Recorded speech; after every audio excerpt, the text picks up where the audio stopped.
কত সুন্দর পরিবেশ, পানিগুলো একদম ঠান্ডা। এই দিঘিটি প্রথম খনন করা হয় 1780 খ্রিস্টাব্দে। দুর্গা রানীর নাম অনুসারে এই দিঘিটির নামকরণ করেন দুর্গাসাগর। 1799 সালে চন্দ্রদ্বীপ রাজ্যের অবসান ঘটে। আজকে দুর্গাসাগরে অনেক বিদেশি পর্যটক এসেছেন। আসসালামু আলাইকুম দর্শক, আজকে আমরা দুর্গাসাগরের উদ্দেশ্যে রওনা করছি। তো আমরা এখন বর্তমানে আছি গড়িয়ার পার দিয়ে মাধবপাশার দিকে যেই রাস্তাটি গেছে ঠিক সেই রাস্তাটি দিয়ে আমরা দুর্গাসাগর চলে যাব মোটরসাইকেলের মাধ্যমে। তো আজকে দুর্গাসাগরের ইতিহাস সংক্ষিপ্ত আকারে আপনাদের মাঝে তুলে ধরব। তো আপনারা আমাদের সাথে থাকুন। আমরা এই রাস্তাটি দিয়ে একদম বরাবর দুর্গাসাগরের দিকে চলে যাব। মোটরসাইকেলে যাইতে বেশিক্ষণ সময় লাগে না। রাস্তাটার দুই পাশে কত সুন্দর অপরূপ দৃশ্য, গ্রামীণ দৃশ্য, সবুজের সমারোহ, ধান ক্ষেত। আমরা এই মুহূর্তে দুর্গাসাগরের কাছাকাছি চলে আসছি। এই বাউন্ডারিটা হচ্ছে দুর্গাসাগরের। যাই হোক, আমরা দুর্গাসাগরের গেটে চলে আসছি। এখন ভিতরে ঢুকবো। তো ভিতরে ঢোকার জন্য টিকিট লাগে জনপ্রতি 20 টাকা। তো আমরা সেই টিকিট কেটে ভিতরে প্রবেশ করলাম। আপনারা সাথে থাকুন এবং দেখতে থাকুন। প্রথমেই বড় একটি বটগাছ আছে। এখানে পাশে মানুষে মোটরসাইকেল পার্কিং করে রাখে। আর এই হচ্ছে দুর্গাসাগরের দিঘিটা। কত সুন্দর পরিবেশ, পানিগুলো একদম ঠান্ডা, আসলেই অসাধারণ। এই দিঘিটি প্রথম খনন করা হয় 1780 খ্রিস্টাব্দে। খননকারী রাজা শিবনারায়ণের স্ত্রী দুর্গা রানীর নাম অনুসারে এই দিঘিটি খনন করা হয়।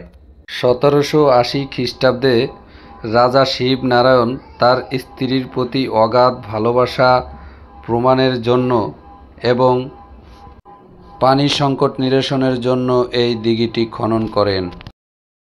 মাধবপাশা এই ঐতিহাসিক দিঘিটি খনন করেন। তার স্ত্রী রানী শ্রীমতী দুর্গা রানীর নাম অনুসারে এই দিঘিটির নামকরণ করেন দুর্গাসাগর। দুর্গাসাগরের ভিতরে আগে এই ময়ূর ছিল না, এখন বর্তমানে ময়ূর আনা হয়েছে, হরিণ আনা হয়েছে, বানর আছে, বিভিন্ন ধরনের পশু পাখি আছে, যা দেখতে আসলেই অসাধারণ। কলকাতার ব্রিটিশ সরকারের খাজনা করের দায়ে চন্দ্রদ্বীপ রাজ্যের জমিদারির এক অংশ নিলাম হয়। 1799 সনে চন্দ্রদ্বীপ রাজ্যের বিলুপ্ত ঘটে। দিন সময়কাল গড়িয়ে 1947 সালে ভারতবর্ষ থেকে ব্রিটিশ শাসন অবসান ঘটে এবং সৃষ্টি হয় ভারত ও পাকিস্তান নামক দুটি দেশের। তখন পূর্ব পাকিস্তানের অন্তর্গত ছিল বর্তমান বরিশাল বিভাগ, যার প্রাচীন নাম ছিল চন্দ্রদ্বীপ।